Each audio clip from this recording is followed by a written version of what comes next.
Nestled along the Nanticoke River, where it meets Chicone Creek, is land that can be traced back to a tribe of Native Americans. Now today, that land is used to teach the history of the indigenous people of the Eastern Woodland. Nanticoke Historic Preservation Alliance purchased the land to create the only replica Native village of its kind on Delmarva. And this weekend, you can celebrate that history at Chicone Village Day at Handsell. Midge Ingersoll is the acting president of Nanticoke Historic Preservation Alliance. She is joined by George Barnett. He is a trustee. Thank you both for being here. Well, thank you Thanks for having us afternoon. again. And you brought I appreciate it. You brought some interesting artifacts, which we want to talk about in just a few moments. But first, tell us about Chicone Village. Chicone Village was the largest Native American site on the Eastern Shore. It was basically the chief's capital. These are English words, of course, but the chief of all the villages and chiefs, minor chiefs on the Delmarva Peninsula. And it was a very important site. It was the largest Native American village that John Smith encountered in 1608, and it's fully documented. Wow. Mm-hmm. So how do you tell about the different cultures of this time?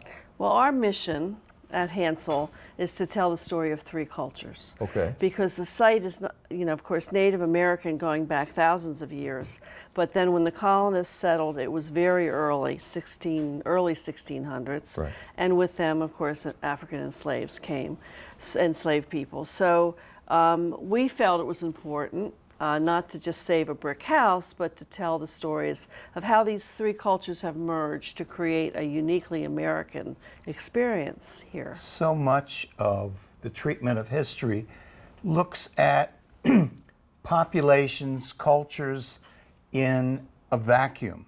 But the fact is, once the European settlers arrived, the Native Americans were not operating in a vacuum.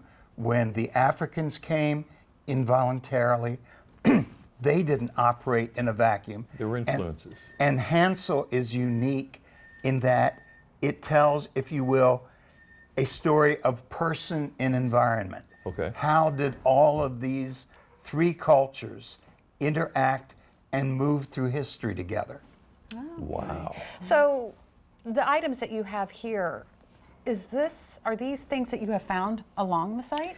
Well, these are samples. Actually, these were found in southern New Jersey. My great-grandfather had an extensive collection, but they're Lenni Lenape. And Lenni Lenape would be the ancestors of the Nanticokes, of the Pocomokes, of the Delaware tribes. So it was a greater umbrella tribe, the Lenni Lenape. So these would be very similar. They are very similar to what we find here.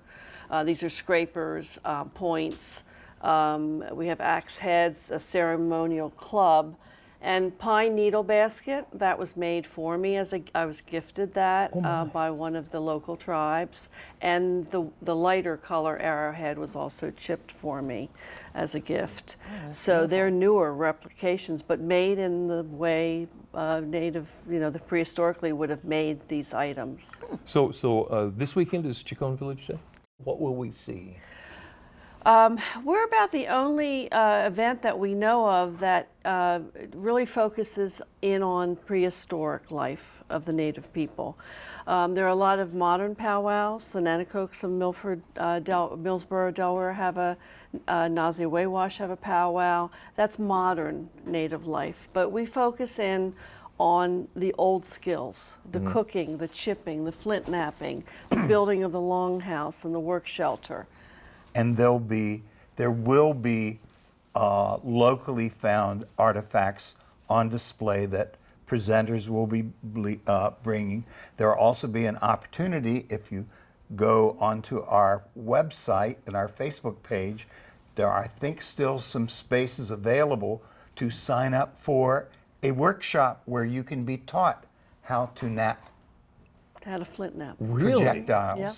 Oh. Yes, one of our, Zeke Willie, who you had on recently, he's president of the Dorchester County Historical Society now, but he has taught himself how to flint knap, and he's excellent. And there will be information about the European experience, Right. the African experience. What time is it? It's 10 to 5 On this Saturday? Saturday, rain or shine. Rain or shine. Rain or shine. We're going to set up as many pop-up tents if we have to, if it's raining.